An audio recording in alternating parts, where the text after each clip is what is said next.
8:37 y como les comentaba antes de la pausa, vamos a platicar con el doctor David Gustavo Rodríguez Rosario, secretario de Desarrollo Económico y Turismo, que viene acompañado, bueno, pues del equipo que ahora está al lado de él. Buenos días, Gustavo, me da gusto saludarte. Buenos días, Chuy, muchas gracias por la invitación, de verdad que me entusiasma estar aquí con ustedes, compartir algo de lo que estamos haciendo, de lo que hemos encontrado, de lo que planeamos hacia el futuro. Y bueno, esta sabemos que es una tribuna muy importante para ellos. Saludo a la gente que nos escucha. ¿Por qué no nos presentas a quienes te acompañan? Claro que sí, me acompañan. Voy a ir de mi izquierda a la derecha. Roberto Pérez Díaz, él es el subcoordinador de turismo. Después está el ingeniero Carlos Fernando Mayo González, él es el subsecretario de Fomento a Micro, Pequeña y Mediana Empresa. Después está el licenciado Agustín Díaz Lastra, subsecretario de Desarrollo Industrial y Comercio, y el licenciado René Domínguez, que nos acompaña en Comunicación Social allá en la Secretaría. Muy bien, pues bienvenidos todos. Gracias. Muchas gracias, Chuy. Todos jovencitos, ¿verdad? Todos. Es que protesta aquí Agustín Díaz Lastra, no sé por qué. Aquí hay un poco más de un siglo de experiencia, creo, ¿no, Agustín? Un siglo te contempla. Quiero decir, ya entre todos. Muy bien. Oye, a ver, vamos pues a echar la platicada. Primero te preguntaré, ¿tienes militancia en algún partido político tú? No, nunca he militado, he simpatizado con algunos partidos, con algunos personajes de partidos políticos. Tengo amigos en varios, pero nunca he sido. Nunca he estado afiliado a un partido. ¿Tienes experiencia en la administración pública? No directa. Esta es la primera vez que participo en la administración pública. He tenido alguna experiencia indirecta porque he sido consultor, sobre todo en temas de finanzas, de financiamiento de políticas públicas aquí en México, y he tenido la fortuna de participar en ese tipo de proyectos en otros países. Mi experiencia es de ese tipo, indirecta. ¿Tu doctorado es en Holanda no se hace un título al doctorado, no tiene un título, pero sería como de política económica y política social por el tema de mi disertación y por los cursos y el trabajo que hice allá. ¿Desde cuándo tienes o conoces o tienes una relación con el gobernador del estado, David Gustavo? Me voy a referir a la relación desde la etapa adulta, digamos. Yo tuve la oportunidad de recibir en el ITAM, la universidad donde estudié, creo que en el 99, al licenciado Arturo Núñez, cuando yo era secretario general de la representación de estudiantes allí en esa universidad, y él era presidente de la Cámara de Diputados. Entonces, desde entonces, ya refiriéndome a la etapa adulta, he tenido una relación con él. Es un personaje que conozco, con el que he convivido en muchas ocasiones. El gobernador tenía una baraja en las manos y tenía pues de dónde escoger para el cargo que tú tienes. ¿Por qué crees que se refirió a ti? ¿Por qué crees que al que eligió fue a ti? ¿Qué es lo que tú crees que vio que le podía ayudar en particular en este encargo? Pues creo que la invitación en particular a mí se da en el contexto de lo que estamos viviendo actualmente en el estado y del equipo que él conformó, que es un equipo equilibrado, que tiene gente de mayor edad, de más experiencia, con trayectoria muy larga en la administración pública, y gente que no hemos estado en la administración pública de manera directa, pero que hemos tenido otro tipo de experiencias, que hemos, por ejemplo, trabajado en el exterior, y dada la agenda que tenemos en particular en los sectores de desarrollo económico y turismo, creo que él valoró que eso era un activo en mi formación, supongo, y lo que puedo aportar al Estado a través de relaciones que tengo con gente que he trabajado, a través de lo que he vivido fuera de nuestro estado y también aquí en nuestro estado. Entonces yo creo que se da en el contexto de esas dos cosas, del equipo que él estaba formando, buscando que fuera equilibrado. Lo expresó varias veces en campaña y antes, que buscaría un equipo con 3 grupos, con 3 grandes grupos, su círculo íntimo, él lo llamó así, los aliados, y un tercero donde creo que me ubica a mí, que somos gente que hemos sido profesionistas, que hemos tenido una trayectoria y que tenemos un perfil quizá más de orden técnico y de otro tipo de experiencia. Creo que la pregunta obligada por razones obvias es, y que prácticamente ha sido para todos los que han venido aquí, es ¿cómo recibiste la secretaría que ahora jefaturas? Recibimos 2 secretarías, eso es lo primero que hay que decir. ¿Cómo la recibiste?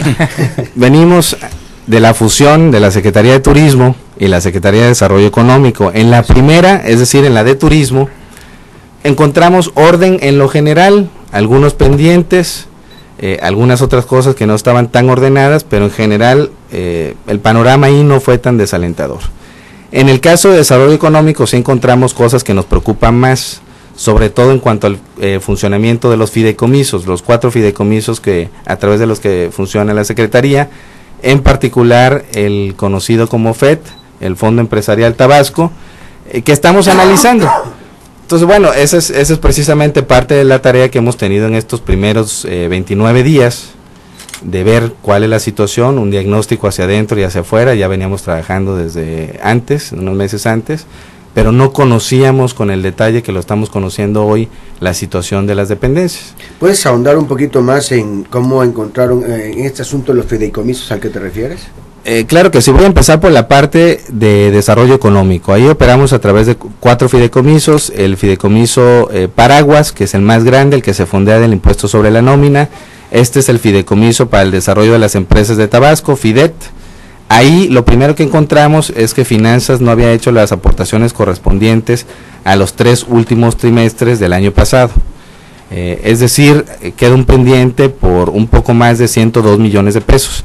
Digo un poco más porque todavía estamos valorando la cifra. Los 102 millones de pesos corresponden a lo que se había previsto que se recaudaría en la proporción que corresponde al fideicomiso a través del impuesto sobre la nómina. Eso que se había previsto hay que compararlo con lo que efectivamente se recaudó, y según me ha informado el secretario de Finanzas, el monto es de un poco más de 102 millones de pesos. En el caso del FET, este es el Fondo Empresarial Tabasco al que me referí, encontramos irregularidades. Ya se había realizado una auditoría en el último tramo de la administración anterior. Ellos nos entregaron una carpeta con solventaciones donde hay de todo, Chuy. Hay, por ejemplo, imposibilidad de ubicar al acreditado, es decir, empresas o personas que tal vez no existen. Eso estamos explorando. Los intermediarios financieros a través de los cuales funciona el fondo no habían reportado alguna recuperación, es decir, ellos cobraban, pero no pagaban al fondo. Eso lo estamos revisando también. ¿Y quiénes son estos que cobraban y no pagaban al fondo? Históricamente el fondo ha trabajado con 5 intermediarios financieros, de los cuales 4 han incurrido en faltas que nosotros consideramos graves, y por esa razón no vamos a seguir trabajando con ellos. Es más, en algunas empresas ya no estaban trabajando con el fideicomiso precisamente porque el secretario que me entregó había ya identificado estos problemas y nos lo hizo saber. Nosotros estamos profundizando en el análisis de estas solventaciones. Entonces son intermediarios financieros del tipo regulado, como uniones de crédito, y de tipo no regulado, que es donde está el problema más importante, como la SOFOM. ¿Y sobre el FIDET? Sobre el FIDET está el pendiente de las aportaciones al que me referí, de Finanzas. El FIDET formalmente no tiene un problema, porque el FIDET lo que hacía, excepto esto de que no se le había fondeado, es que ese recurso lo canalizaba a través de los otros 3 fideicomisos, que son el Fondo Empresarial Tabasco, que operaba a través de intermediarios, y estos llegaban a empresarios. Ahí tenemos un problema importante. Tengo entendido que hay empresarios que están muy molestos por este manejo. Están molestos por varias razones. La primera, y que nosotros entendemos, es que no tenían acceso a información. Entonces, bueno, pues todos queríamos saber cuál era la situación del fideicomiso. Hasta este momento no sabemos las razones por las cuales Finanzas en su momento no cumplió con esa obligación de aportar esos 102 millones de pesos al fideicomiso. Ahora, el patrimonio actual del FIDET es de alrededor de 155 millones de pesos. Es decir, no es que no haya dinero, es un tema de orden y de responsabilidad, pero no significa que nos vamos a parar. Entonces, ¿cómo queda la deuda de gobierno con empresarios? Ese es otro tema. En la deuda a proveedores, ellos nos han informado, por ejemplo, en el caso de Canacintra, que lo que le adeuda el gobierno a sus agremiados es alrededor de 100 millones de pesos. En el caso de CEMIC, que nos han dicho que está entre 150 y 200 millones de pesos.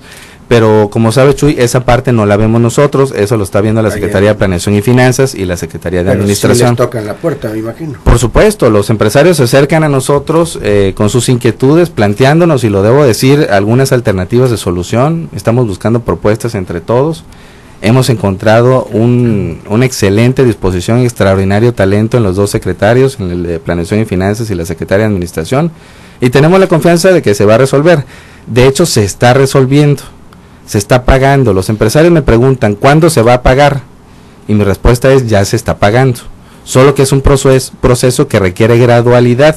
¿Por qué? Porque también hay muchas deudas, Chuy, que no son tal. Es decir, facturas, órdenes de pago que no están validadas, de materiales que no se entregaron. Ya se ha dado a conocer algo de esto en este programa. Entonces, lo que están haciendo los secretarios que tienen esa responsabilidad es revisando en cada caso de cada dependencia qué se adeuda, si es cierto que se le debe esto a las empresas, validando cada factura, orden de pago, y se están liberando los pagos. Tengo entendido, y si no me corriges, que existe una propuesta de la coordinadora empresarial de que sea a través de cadenas productivas de Nacional Financiera. Así es, esto es una propuesta que precisamente a mí me hizo saber el presidente del Consejo Coordinador Empresarial, Omar Medina, también el presidente Canacintra, de SAMIC, hablamos con varios de ellos.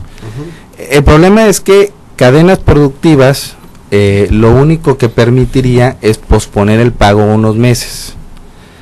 Entonces, este es un tema de suficiencia presupuestal, es decir, tal vez, para decirlo en términos sencillos, alguien me presta el dinero, pero yo lo voy a tener que pagar muy pronto, y no lo voy a tener de todos modos. Entonces, por eso se está valorando si ese es el mejor mecanismo. Ya es un tema que hemos comentado con el secretario de Planeación y Finanzas. Él tiene una estrategia para abordar este tema que es prioritario. Yo también le he dicho a los empresarios que, como titular de la Secretaría de Desarrollo Económico y Turismo, por supuesto que estoy interesado en que se les pague, porque sé que eso es derrama a nuestra economía, que está muy necesitada, y sé que muchas de sus empresas están sufriendo, y estamos trabajando para que sigan operando, es decir, para que no haya cierre de empresas. Eso nos preocupa. Claro. Oye, ¿hacia dónde se va a orientar? ¿Hacia dónde tu secretaría va a orientar el crecimiento, el mayor apoyo del crecimiento aquí en Tabasco? Partimos del diagnóstico en el marco de la ley de planeación. Es decir, primero tenemos que elaborar juntos todo el gobierno el Plan Estatal de Desarrollo, que es el principal instrumento de planeación. Cabe destacar que el gobernador se ha comprometido, lo ha dicho en varias ocasiones, que esto sí se va a hacer. Es decir, el Plan Estatal de Desarrollo ya no va a ser un catálogo de fotografías ni un trámite burocrático, sino va a ser un verdadero instrumento de planeación para el desarrollo. Derivado de este plan, cada dependencia deberemos elaborar nuestro programa sectorial, que es otro instrumento. Ahí puntualmente se van a establecer los objetivos, las metas para cada sector y cómo las vamos a medir para que nos evalúen. Estamos trabajando en eso. Eso es lo primero que hay que decir. La ley nos obliga a presentar conjuntamente el Plan Estatal de Desarrollo a más tardar el 30 de junio. Precisamente hoy se instala el Consejo de Planeación del que somos parte, y nosotros ya nos estamos preparando para el programa sectorial y para aportar a ese proceso. Ahora, voy a referirme a lo concreto. Ese es el marco de planeación. ¿Nosotros qué estamos haciendo? Estamos detallando el diagnóstico, un diagnóstico que iniciamos desde hace varios meses, pero que solo pudimos detallar hasta ahora precisamente porque mucha información de la administración no la conocíamos.